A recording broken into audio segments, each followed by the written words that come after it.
পাখিরে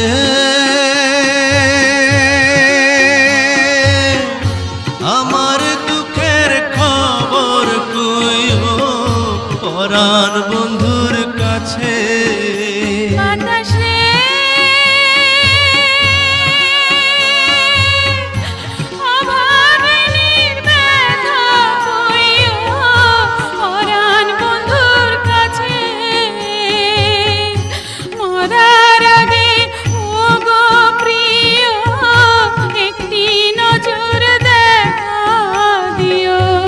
দোয়া করি ভালো থাইকো, আমার কথা মনে রাখো, পারলে খবর লো